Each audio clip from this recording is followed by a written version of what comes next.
السلام عليكم ورحمة الله وبركاته. أهلا بيكم في قناتي، معكم آلاء عامر. يا رب تكونوا جميعا بخير وفي أتم صحة يا رب العالمين. وحشتوني جدا من الفيديو اللي فات، واعذروني برضه على صوتي لأن أنا يعني صوتي هو اللي مستمر معايا في البرد، لكن الحمد لله أنا أحسن دلوقتي. بحاول على قد ما اقدر ما اقصرش في اي حاجه من الحاجات اللي بحب اعملها وان انا متعوده اعملها، سواء في البيت او المسؤوليات اللي ورايا او حتى معاكم. فعلى قد ما اقدر كده النهارده هشارك معاكم فيديو باذن الله يكون فيه افاده ولو بسيطه لاي حد يتفرج على الفيديو. هتشوفوا مع بعض معايا دلوقتي شويه تجهيزات لو اي ست او اي امراه في البيت عملتها هتستفاد منها باذن الله ان شاء الله، لو فكره واحده بس يا رب كده يجعلنا نفعا لبعض. هنعمل مع بعض النهارده كرواسون بالبطاطا. مش قادره اقول لكم طعمه عامل ازاي، انا ما صدقتش والله، مش عايزه احلف. بس النهارده هنبدا مع بعض بشويه حاجات، وهنعمل من اهمها كمان النوتيلا البيتي فالصحيه، وكمان الطعم مقارب جدا للجاهزه، فخليكم معايا بقى. بصوا، اول حاجه انا كان عندي هنا ليمون من الموسم الرخيص اللي فات او اللي قبله كمان. اوقات كده الليمون بيعدي علينا الموسم بتاعه بيبقى غالي جدا، واوقات بيبقى رخيص وحلو ومنتشر زي اليومين اللي احنا فيهم دول. فالموسم اللي بيكون فيه رخيص بشيل منه كميه. طبعا استهلكت منها كميه حلوه من اللي انا شايلاها دول، انا طلعتهم من الفريزر اخر كميه كنت مخزناها. قلت هستخدمها في ان انا اعملها مخلل، وجبت فريش كيلو واحد بس هشيله بدل اللي انا طلعته من التفريز. هرجع واقول لكم تاني، اللي كان متفرز عندي طلعته حطيت عليه ميه سخنه بتغلي عشان كانه بالظبط خطوه السلق بتاعه التخليل. تمام كده، لان الليمون لما بيطلع من الديب فريزر بيبقى عامل زي شبه المسلوق، لما تسيبيه ياخد حراره الجو تلاقيه طرى خالص والقشره بتاعته بقت طريه. فمش هيحتاج خطوه السلق، هيحتاج بس ان هو يتنقع نص ساعه في ميه سخنه، مش اكتر ولا اقل. خلاص. تاني حاجة بقى، الليمون ده الفريش اللي انا اشتريته ده كيلو واحد، الكيلو ب10 جنيه، اوقات هتلاقوه ارخص في اماكن معينة. المهم تجيبوه الاصفر الحلو المليان مية ده واستخدموه. انا طبعا بطلع منه بقى لاي حاجة محتاجة ليمون، كبدة، محتاجين في عصير، حتى محتاجين لاي حاجة بتستخدم فيها ليمون، حتى لو هغسل بيها طيور والفراخ والحاجات دي، قشر ليمون حلو قوي في غسل الطيور، وكمان المية بتاعته طبعا في طحينة، في حاجة اي حاجة يعني بتستخدم حلوة قوي.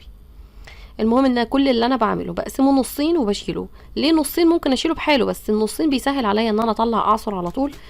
ممكن احتاج نص ليمونه اصلا في المره، ما استدعيش ان انا اقطع ليمونه بحالها. نرجع بقى لليمون بتاعنا اللي احنا كنا مفرزينه ولكن طلعناه وحطيناه في ميه سخنه. تمام، هو دلوقتي برد تماما. هاخده كده كأن بالظبط الليمون الفريش بتاعك اللي انت بتجيبيه عشان تعملي منه مخلل، كأنك بالظبط سلقتيه. تمام كده. فانتوا لو عندكم ليمون متفرز اصلا ودلوقتي الموسم رخيص، طلعوا القديم عشان ما يقعدش يبات اكتر من كده، طلعوه واستخدموه بقى في التخليل. بصراحه هي مش فكرتي، هي صاحبتي زينب ربنا يبارك فيها يا رب، هي لقيت لي الفكره دي، قالت لي طلعيه لا خليه بيطلع حلو جدا، فقلت يلا وماله. كده كده انا ماليش في مخلل الليمون، ولكن يعني ماما دايما تجيبولي برطمان كده كل فتره عشان زوجي، فانا قلت لا، هو انا عندي ليمون اعمل منه انا كمان. هنا انا طلعت حبة البركة وشوية عصفر، قلبتهم على بعض، وبحط يعني طبقة ليمون وطبقة عصفر وحبة البركة. ممكن ما تحطيش، ممكن تخليه بالتخليل العادي كمان، ممكن تحطي فلفل حامي، بس انا ما عنديش فاستخدمته كده. وبعدين احنا يعني اللي بياكلوا عندي في البيت مش بيحبوا حامي، فحطيته كده بارد. تمام. ولسه هنعمله دلوقتي محلول التخليل بتاعه.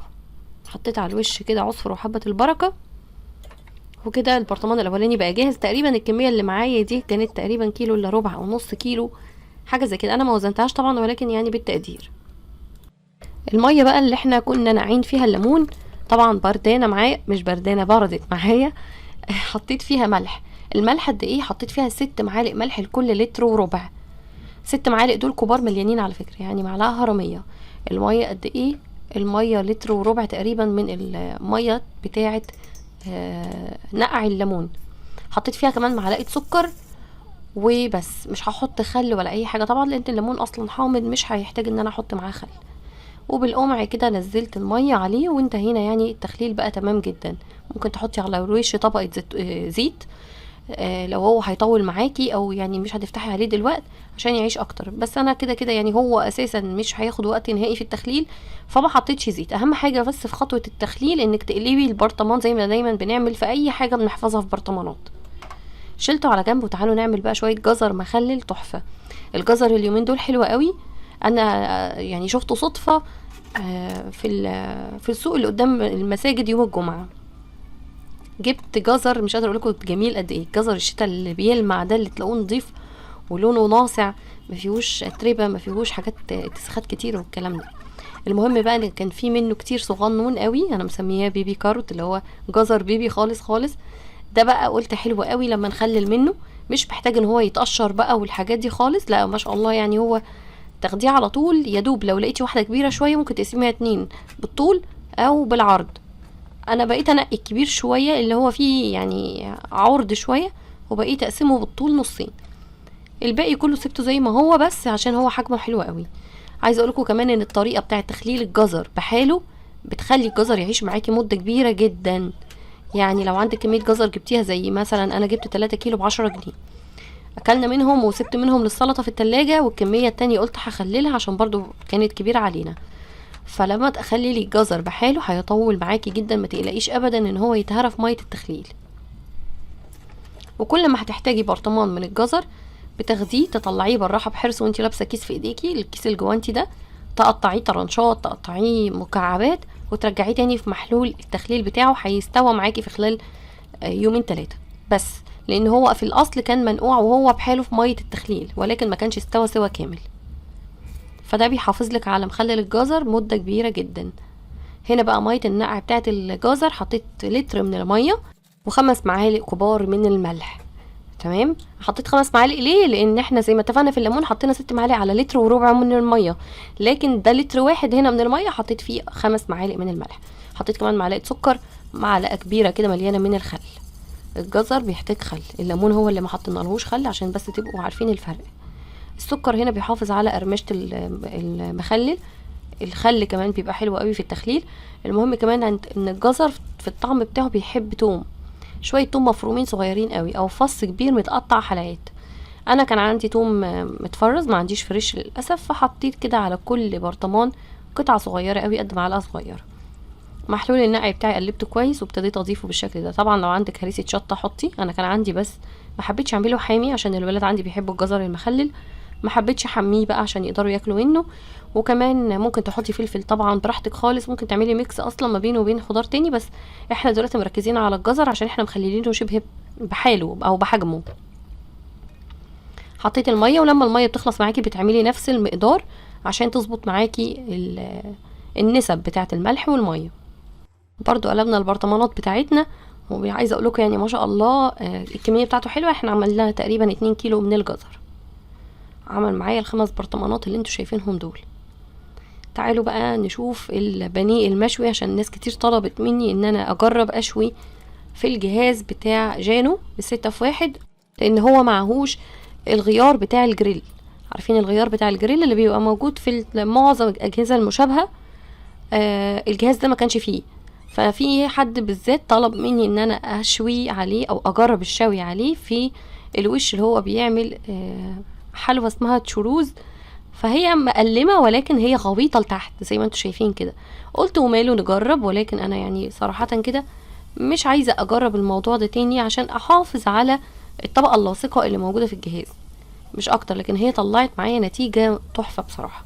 كل اللي كان عندي شرايح من البانيه او الفيليه الفراخ التخينة شوية اللي انا مقطعاها بنفسي من الصدور، ومتبلاها بتتبيلة سايلة كلها، زيت زيتون، مية بصل، عصير ليمون، عسل نحل، باربيكيو صوص، وملح وشوية بهارات، ما فيهاش حاجة تانية اكتر من كده. وكل اللي انا عملته ان انا بقيت احط، طبعا الجريل لازم تكون سخنة، لو اعتبرناها جريل بقى لازم نكون مسخنين الجهاز وهو فاضي الاول، وبعد كده نزلت بالفراخ. طبعا معايا تتبيلة زيادة، وبما ان الفراخ لسه ما استوتش فانا كنت خايفه انها تنشف، فحطيت لها شويه سوائل من التتبيله وقلت اجرب معاكم. انا بصراحه ما اعرفش صحه الموضوع ده ايه، ولكن هو كده كده اساسا العجين اللي بيستخدم في الجهاز ده بتكون سايله، فعشان كده انا تجرأت وحطيت شويه من التتبيله. بس عايزه اقول لكم الفراخ رغم ان الجهاز زي ما انتم شايفين كده ما بيقفلش لاخره، بس الفراخ ما طلعتش ناشفه ابدا ابدا. مش قادره اقول لكم الفراخ طلعت طعمها عامل ازاي، رغم ان النتيجه عجبتني جدا جدا اكتر من اي طعم فراخ كلته مشويه. لكن انا بنفسي بقول لكم انا مش هاخد التجربه تاني، عشان انا بصراحه الجهاز ده يعني خساره الواحد يستخدمه استخدامات اخرى غير استخداماته. انا حبيت اخد معاكم التجربه بس لمجرد العلم بالشيء، ولمجرد ان انا اللي اعمل التجربه بنفسي عشان ما حدش يعملها هو في جهازه يعني ايه يتحمل مسؤولية خسارته، لكن انا قلت اجرب انا عشان تبقوا شايفين بعينيكم وخلاص. كمان هقولكوا على حاجة، لو عندكم مثلا عزومة او حد او كمية اكبر من اللي عندي برضو ما تستخدموهاش في الجهاز ده، هو يدوب انا شويت منه على مرتين وانتهينا. لو الكمية اكبر ما انصحش حد ان هو يستخدمه في الجهاز عشان نحافظ عليه، لكن هو ما شاء الله يعني عمل اللي عليه وزيادة، ادى اداء تحفة في شوي الفراخ. زي ما انتم شايفين كمان قلت لكم قبل كده ان الجهاز طبعا زيه زي اي حاجة في الدنيا بتسوي فيها اكل، بتطلع بخار يعني، وبتحسي بقى انك بتعملي على النار بالظبط، فهو يعني مش حاجة تخوف ان هو يطلع بخار من الجنبين، ده شيء طبيعي جدا. بصوا بقى شكل التعريجة بتاعة الشوي تحفة، طعمها رهيب يا جماعة والله العظيم، الفراخ طعمها حلو جدا. تعالوا بقى نعمل هنا حاجة يعني كلنا بنحبها وما بنستغناش عنها في البيت، ولكن بيبقى سعرها عالي شوية بره البيت، وهي الطحينة اللي عملناها مع بعض كتير قبل كده. وبس المرة دي هغير في الاسلوب بتاعها او التكنيك بتاعها عشان تبقى سهلة على معظم الناس. انا هنا استخدمت سمسم واستخدمت زيت، نص كوباية زيت هستخدمها هي الاول، هستخدم نص كوباية تاني او كوباية الا ربع، توتال الاجمالي مش كوبايه الا ربع تاني مع النص كوبايه، لا هو كميه الزيت كلها اللي هستخدمها النهارده كوبايه او كوبايه الا ربع.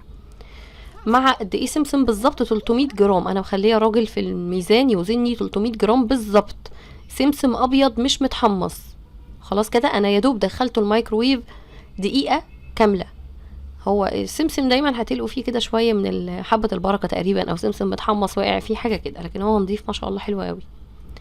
ليه بقى انا حطيته في الميكروويف؟ الناس اللي ما عندهاش مايكرويف ممكن تحطه على طاسه يسخن، بس انا عايزاكم تسخنوه بحيث ان وانتوا ماسكينه بايديكوا على النار عارفين تستحملوه، يعني ما تشيليش ايديكي من على الطاسه وانتي بتحمصي السمسم، لان لو سخن منك وايدك ما استحملتهوش ارفعيه من على النار فورا. انا مش عايزاه يسخن منك لدرجه ان هو يلسعك، لازم يبقى دافي.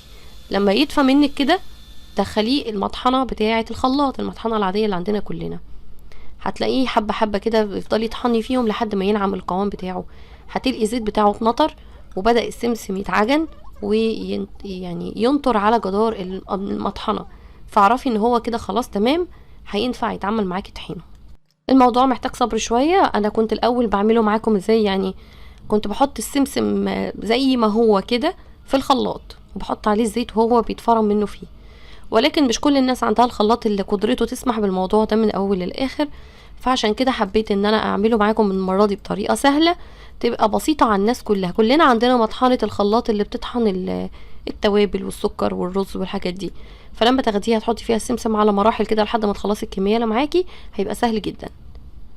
السمسم من الحاجات المغذيه والمفيده جدا جدا، ما تحاولوش ان انتوا تزودوا القيمه الغذائيه بتاعته بدقيق بقى والحاجات اللي بنشوفها عشان تبقى تجاريه اكتر، لا احنا بنعملها في البيت، فالموضوع باذن الله هيكون اقل في التكلفه، وفي نفس الوقت برضو القيمه الغذائيه بتاعته عاليه، لان احنا مش حاطين مكونات ملهاش لازمه.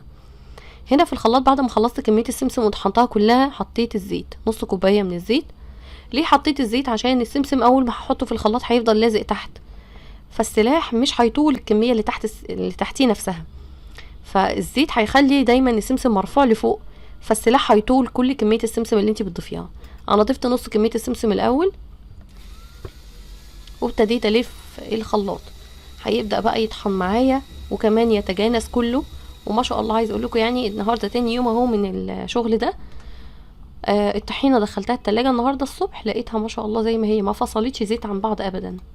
حطيت بقيه الكميه بتاعه السمسم، واحنا شغالين بقى هنضيف بقيه الزيت تدريجي. بقيه كميه الزيت هي نص كوبايه او تلت، يا نص يا تلت على حسب ما ياخد معاكي. اول ما تلقي القوام زي ما هتشوفوه دلوقتي كده، وقفي اضافه زيت. هنا بقى انا بقيت افرم تاني الطحينه. طبعا زي ما انتم شايفين الخلاط مش عايز يمشي بسبب ان الطحينه زياده عن كميه الزيت، فبصوا تقلت ازاي.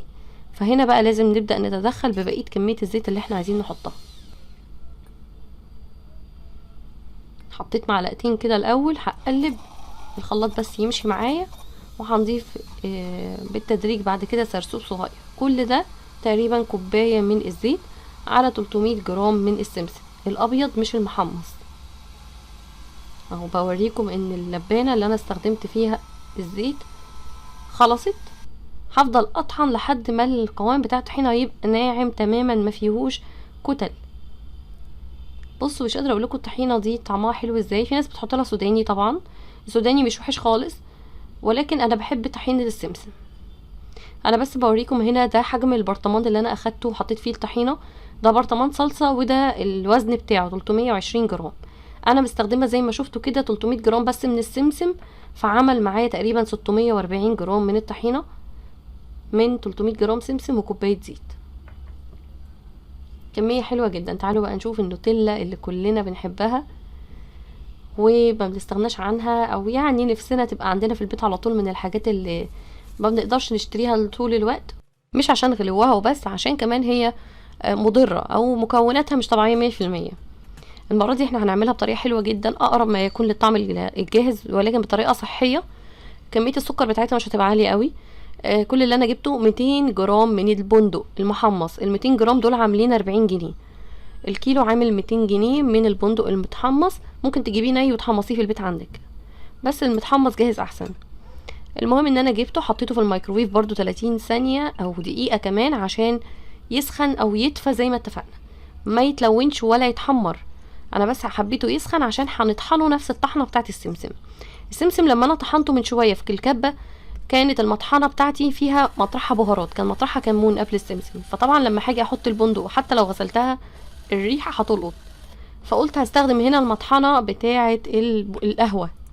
مطحنة القهوة هي اصلا مطحنة سكر ومطحنة بهارات خاصة، ولكن انا بستخدمها للقهوة وبستخدمها للسكر البودرة. فقلت البندق كمان مش هيخسر، بما اننا اصلا بنعمل حاجة حلوة، فهطحن فيها البندق عادي. برضو الساعة بتاعتها مش كبيرة، هي ماركة ديلونجي زي ما وريتها لكم كده. فضلت اطحن البندق فيها لحد ما بقى ينطر الزيت بتاعه برضو، وبقى يتلف على جدار المطحنة. بس ساعتها بقى خلاص وقفت لحد ما خلصت الكمية كلها، وعملتها طبعا بالتدريج. وتعالوا نشوف بقية الكمية او بقية الطريقة هنعملها ازاي. كل المقادير اللي معايا اللي انا هستخدمها في عمل النوتيلا: كاكاو خام هستخدم منه معلقتين بس. انا استخدمت دريم، في انواع تانية احلى واغلى، بس طبعا احنا عايزينها ما تبقاش غالية قوي في المقادير بتاعتها. استخدمت هنا زيت جوز هند، ولكن تقدروا تستخدموا اي زيت نباتي. استخدمت كمان شوكولاتة خام عادية جدا، دي شوكولاتة دريم ولكنها خام، بتتباع كده سايبة بالوزن. اللبن انا حطيته اختياري لكن ما استخدمتوش، ده نوع تاني من زيت جوز الهند وهو من ابو عوف. البرطمان ده كان عامل 50 جنيه، فكان فيه منه معلقتين، لكن انا محتاجة كمية زيت كوباية الا ربع، فحبيت احط زيت جوز الهند. طبعا انا وريت لكم ليه النوعين، عايزة اوريكم ان اللي بره التلاجة بيبقى سايل نفس قوام الزيت، اللي جوه التلاجة لما بتحطيه في التلاجة بيجمد، بيبقى لونه زي الكريم الابيض. لما زيت جوز الهند يجمد ويبقى لونه ابيض زي ما انتوا شفتوا كده، ده معناه ان زيت جوز الهند بتاعكم ده اصلي. الاصلي هو اللي بيتجمد وياخد لون الكريم. في الساقعه شويه اليومين الجايين هتلقوا الزيت بقى بدأ يجمد في مكانه من غير تلاجة. كل اللي انا عملته حطيت الزيت بتاعي في الخلاط، وزي ما قلت لكم استخدموا زيت عادي، مش لازم زيت جوز الهند، بس هو بيليق على الحلويات وبعدين صحي اكتر، فانا استخدمته لانه متوفر عندي. مش متوفر خلاص عادي خالص، انا قبل كده عملتها معاكم بزيت نباتي. حطيت على الزيت ده البندق، وحطيت عليه معلقتين كاكاو خام زي ما اتفقنا كده، معلقتين بس مش اكتر. كنت عايزه اقول لكم على حاجه كمان: كتر الكاكاو في الوصفه دي هيخليكم تحتاجوا سكر بزياده، لان الكاكاو خام فما فيهوش تحليه، فهتضطروا كل شويه تحلوا بسكر عشان طبعا الكاكاو ممرر الوصفه. معلقتين كفايه جدا، لان انا مش هستخدم سكر زي ما هتشوفوا. المهم ان انا حطيت هنا بعد ما ضربت اول ضربه، حطيت بقيه كميه البندق مع الزيت والكاكاو، وهقلب تاني لحد ما البندق يتجانس كله في الخلاط. القوام معاكي هيفضل سايل لاخر لحظه، وهقولك خلاص خلصنا وهتلاقيه برضو سايل، لكن عايزه اقولكم لما بيدخل التلاجة بيطلع القوام حاجه تانية خالص، بيطلع تحفه وجميل وكريمي، وتقدري تستخدميه كمان للفرد في السندوتشات. دي مقدار الشوكولاته اللي انا استخدمتها، مكعب واحد من الشوكولاته الخام، سيحته مطرح الزيت بتاع جوز الهند في الميكروويف برضو 30 ثانيه في 30 ثانيه لحد ما ساح تماما من غير اي اضافات كده استخدمته. انا هعتمد على مكعب الشوكولاته ده في التحليه، وهحلي في الاخر بعسل النحل. المهم ان انا بعد ما ضفت الشوكولاته الخام برضو هي هتساعد معايا ان النوتيلا تجمد مع نفسها في الاخر. كل ما تبرد كل ما هتلاقوها مسكت نفسها اكتر، ده بسبب ان الشوكولاته الخام هتبقى عامل مساعد في انها تجمد، وكمان زيت جوز الهند زي ما قلت لكم كده بيجمد مع نفسه تاني. حطيت بقى هنا معلقه عسل لان حسيتها طبعا سكرها قليل قوي، ما حطيتش غير معلقتين مثلا، انا حطيت بالنظر معلقتين بس من العسل النحل. صبيتها بقى، بصوا القوام بتاعها وانا بصبها عامل ازاي، سايل. فما تقلقوش، ما تفضلوش تضيفوا في مكونات عشان تفتكروا ان انتوا كده بتساعدوها تجمد، لا، سيبوها زي ما هي. واول ما هتاخد درجة حرارة المطبخ كده، لان البندق كان سخن والضرب في المطحنة بيخليه يسخن اكتر، فاول ما يبرد وتدخل التلاجة كمان هتلاقوها مسكت نفسها، قوامها بقى حلو قوي زي الجاهزة. هنا بقى عندي كمية من البصل، دول تقريبا 5 كيلو. قشرتهم ومش قادره اقول لكم يعني تقشيرهم بس عمل فينا ايه. ما بالكم بقى فرموا، انا كنت ناويه افرم البصل ده في البلكونه، بس لا، الجو بيشتي بقى والدنيا كانت ساقعه وخفت ايه ابرد اكتر ما انا بردانه. كل ده عشان بس الريحه بتاعت البصل بتلزق في المطبخ وفي الشقه كلها، وكمان مسك بتدمع كتير قوي بسببه، وانا نفسي بص كنت بعيط وانا بقشره. فلما نقمت قفلت عليها وابتديت ان انا اطحن البصل ده، عشان طبعا انا بحب اشيله زي ما انتوا عارفين. ناس كتير بتعترض معايا على موضوع تخزين البصل، ولكن عايزه اقول لكم ان انا بخزنه بدون هوا زي ما انتوا شايفين كده في اكياس محكمه الغلق، فده بيخلي البصل معزول تماما عن الجو الخارجي، فما تقلقوش باذن الله من اي خطر ليه. بشيله بميته عادي جدا، بستخدمه بقى في كل حاجه تخطر على بالكم، فعمل اي حاجه بتحتاج بصل بلاقيه جاهز قدامي من غير ما افرم كل شويه. الاكياس دي بتقفله طبعا كويس جدا، وبشيله في الفريزر بيقعد معايا وقت كبير. نيجي بقى هنا للبطاطا اللي قدامي دي، قلت لكم في اول الفيديو ان احنا هنعمل كرواسون بالبطاطا، مش هتصدقوا اساسا ان هو معمول بالبطاطا ده اولا. ثانيا مش هتصدقوا برضو ان النتيجه بتاعته احلى من اللي معمول بدقيق بس. والله فعلا انا بدقت الطعم في حلاوته. تعالوا بقى نشوف هنعمله ازاي. دي بطاطا عاديه جدا عملتها معاكم قبل كده كتير مشويه، دخلتها الفرن في كيس حراري، طلعت مستويه ومنزله عسل. طبعا انا ما بضيفلهاش سكر خارجي ابدا، هي ما شاء الله بتنزل لوحدها. كل اللي انا عملته ان انا اخدت مقدار 3 بطاطايات. هي البطاطا اللي انا مستخدماها النهارده تخينه، يعني هي كبيره شويه في الحجم، فانا مقطعاها طرنشات تخينه زي ما انتم شايفين. اخدت تقريبا مقدار 3. طبعا البطاطا سخنه عشان كده هي لازقه، فانا مستعجله بصراحه عايزه اخلص كنت عشان اعجن. هسيبها تبرد وهقشرها، وهاخد اللي هيطلع منها هنستخدمه دلوقتي في عمل الكرواسون. انا النهارده هستخدم ايه بقى في العجان؟ معلقه خميره، تقدروا على فكره تعجنوها على ايديكم ما فيهاش حاجه خالص. معلقه سكر كمان مع الخميره، معلقه لبن او معلقتين لبن بودره. مش هستخدم لبن عادي، هو اللبن البودره اللي انا حطيته قدامكم ده وبس. حطيت هنا تقريبا كوبايه الا ربع من الميه الدافيه، و3 معالق من زيت الزيتون، ممكن زيت نباتي عادي برضو، انا حبيت احط زيت زيتون. حطيت كمان 2 بيضه. بصوا انا لا استخدمت سمنه ولا زبده ولا لبن، بس النتيجه طلعت كانك عاملاها بحاجه ومكلفاها جدا. المهم فتحت عليها العجان لحد ما الحاجات دي اتجانست كده مع بعضها. البطاطا بتاعتي كانت بردت حاجه بسيطه، خدتها هنا هرستها. الهرس بيخلي الدخان يطلع منها بزياده، بس انا كده كده كنت استنيت عليها تبرد عشان اعرف اقشرها بايديا. المهم بعد ما هرستها والخليط ده ضربته كده، هبدا اضيف البطاطا فيه. هيلف لفتين برضو مع العجان، البطاطا بس تتجانس كده مع الحاجات دي، ونبدأ نحط الدقيق بتاعنا. بس خلاص احنا كده خلصنا. هتعجنيها على ايديكي هتديكي نتيجة مش طبيعية، لون العجين نفسه والكرواسون تحفة. حطيت كمان رشة فانيليا صغيرة عشان طبعا احنا حاطين بيضتين فلازم نحط لهم شوية فانيليا.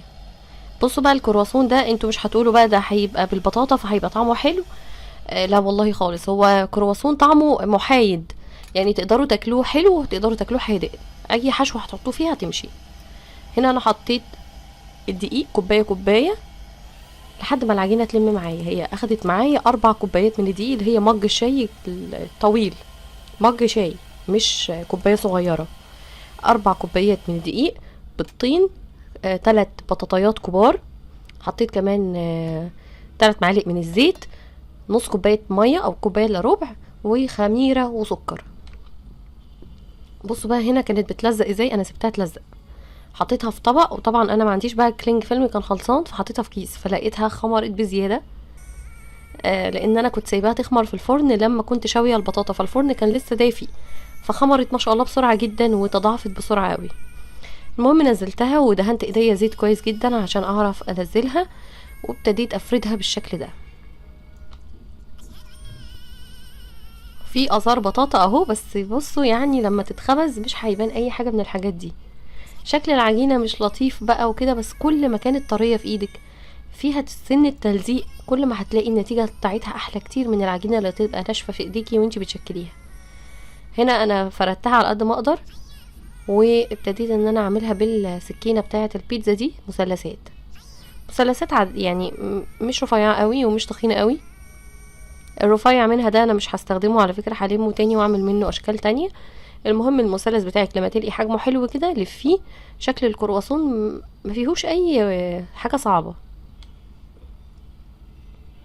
هعمل الكمية كلها، رصيتها في صينية مدهونة زيت. والفرن عندي انا ما كنتش مسخناه بصراحة، يعني رغم ان الجو كان هوا شوية، بس هي خمرت وتضاعفت حجمها بسرعة جدا، قعدتش 10 دقايق ولقيت حجمها ما شاء الله عالي قوي. وفتحت عليها الفرن من تحت لحد ما استوت معايا، برضو ما استوتش في وقت كتير، وقت قليل جدا، ولقيتها ما شاء الله بقت رهيبة. ريحتها كفاية، ريحتها بجد كانت حلوة جدا جدا.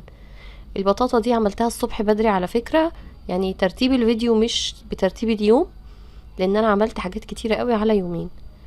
فده البطاطا بصوا بقى شكلها تحفة. البطاطا ايه الكرواسون عملته بشكل تحفة، خمر معايا حلو جدا. بصوا تضاعف ازاي. قطعتين اللي في النص دول عملتهم كده كأنهم باتيه، عايزة تحشيهم احشيهم، بس انا ما حشيتش. فتحت الفرن عليهم بقى، سبتهم يستووا، قعدوا تقريبا ربع ساعة تلت ساعة بالكتير جدا. فتحت عليهم الشواية اخر دقيقة، اخدوا اللون الجميل ده رغم ان انا ما دهنتش الوش. بصوا بقى هنعمل ايه عشان يلمع. انا عندي هنا سمنة، دي سمنة شيراتون اللي انا بحب استخدمها، او اي نوع سمنة، او حتى زبدة صفرة. بلاش زيت يعني. بصوا احنا مش عاجنينها بسمنة ولا بزبدة، بس حركة انك تدهني الوش بحتة سمنة او زبدة هتحسي ان انتي عجناها بكمية سمنة مش طبيعية، يعني هتوهم اللي قدامك كده ان الكرواسون ده يعني متكلف جامد جدا سمنة. فالحركة دي حلوة قوي، بتدي لمعة جميلة للكرواسون، طعم مش هتصدقوه. انا عايزاكم تجربوه، يعني ده رجاء شخصي بجد، تجربوها لان طعمها رهيب والله، على ضمانتي. يا رب كده يحسن ما بين ايديكم وتعملوها احلى. شايفين بقى الجمال، انا مسكتها بايدي اللي مطرحها سمنة من كتر ما هي تحفة. عايزة اوريها لكم. كمان انا حشيت منها نوتيلا من اللي احنا عملناها في البيت. عايزه اقول لكم اللهم بارك، عجبت كل اللي في البيت. ماما كانت عندي اليوم ده، دقت من النوتيلا عجبتها جدا، رغم ان ماما ممنوعه من السكريات، بس دي ما يعتبرش فيها سكر.